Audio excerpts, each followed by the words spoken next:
The rain poured heavily over downtown Chicago, turning the streets into rivers of gray water. People rushed inside the towering glass building of Harrison Financial Group, trying to stay dry. At exactly 8:55 a.m., a black luxury sedan stopped at the entrance.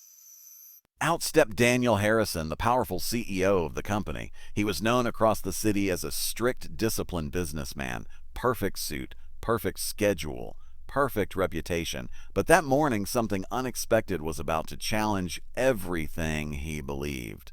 As Daniel walked toward the building entrance, he noticed a man standing near the doorway. The man wore a worn leather jacket, muddy boots, and a motorcycle helmet tucked under his arm. Rainwater dripped from his clothes. Security guards looked uncomfortable but allowed him to stand under the small shelter. The biker stepped forward politely. "Sir," he said calmly, extending his hand, "I'm here to deliver an important document for your company." Daniel stopped. He looked at the man from head to toe. Mud, head to toe, mud.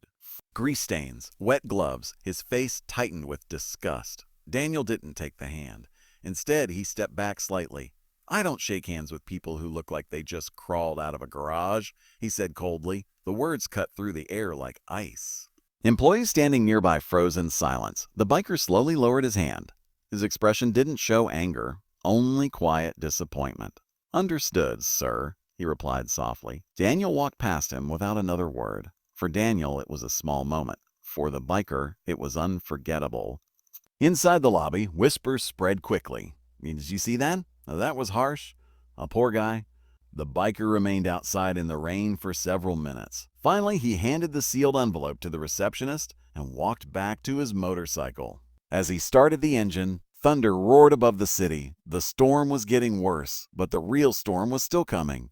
Later that afternoon, Daniel prepared to leave the office early. The rain had turned into a violent thunderstorm. Lightning flashed across the sky. Flood warnings appeared on every phone in the city. Despite the warnings, Daniel insisted on driving himself home. "I handled worse," he told his assistant confidently. He stepped into his car and pulled into traffic. At first, everything seemed normal. But within minutes, the streets became dangerously flooded. Water covered the road, cars stalled, sirens echoed in the distance. Then it happened. Daniel turned onto a low bridge near the river. Suddenly, his engine sputtered. The car jerked, then stopped. Water quickly rose around the tires.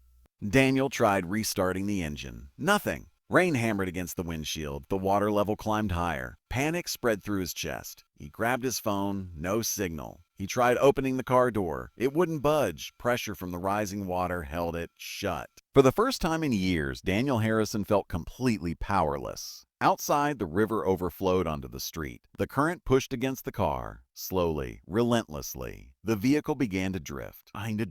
Through the heavy rain, a motorcycle appeared in the distance. Its headlight cut through the darkness like a beacon. The rider sped toward the flooded bridge. Without hesitation, he stopped near the trapped vehicle. It was the same biker from that morning, Jack Turner. Jack immediately understood the danger. He grabbed a rescue hammer from his saddlebag and ran toward the car. Inside, Daniel's breathing grew rapid. Water reached the bottom of the windows. Fear replaced pride. Suddenly, smash! The side window shattered. Cold water rushed inside. Jack reached through the opening. "Grab my hand," he shouted. Daniel hesitated for only a second. Then he took it. Jack pulled with all his strength. Together they fought against the rushing water. Finally, Daniel climbed out of the sinking car. Moments later, the vehicle disappeared beneath the flood. Both men collapsed onto the wet pavement, breathing heavily. Rain continued pouring around them. Daniel looked at the man who had just saved his life. Recognition slowly filled his eyes. "Eyes. You," he whispered. Jack nodded quietly. "The guy you refused to shake hands with this morning," he said. Daniel's face turned pale. Shame washed over him, stronger than the storm. "You saved me," Daniel said, his voice shaking. Jack shrugged slightly. Anyone would have done the same, but Daniel knew that wasn't true. Many people had driven past, only one had stopped. Emergency vehicles soon arrived. Paramedics wrapped Daniel in a warm blanket. As the situation calmed, Daniel turned back to Jack. "Why were you even here?" he asked. Jack hesitated for a moment. Then he answered, "I volunteer with the city's emergency response team," he explained. When storms hit, I patrol dangerous areas on my motorcycle. It lets me reach places cars can't. Daniel listened silently. The man he had judged as dirty and unprofessional was actually risking his life to help strangers. The realization hit him hard. The next morning, Daniel arrived at the office earlier than usual. Employees noticed something different about him. He looked thoughtful, humble. At exactly 9:00 a.m., a motorcycle parked outside the building. Jack stepped off and walked toward the entrance. This time, Daniel walked out to meet him. No hesitation, no pride. He extended his hand firmly. "Good morning, Jack," Daniel said. His voice carried sincerity. "Thank you for saving my life." Jack looked surprised. Then he smiled. Daniel continued, "I judged you by your appearance yesterday. I was wrong, and I'm sorry." The lobby fell silent as employees watched the moment.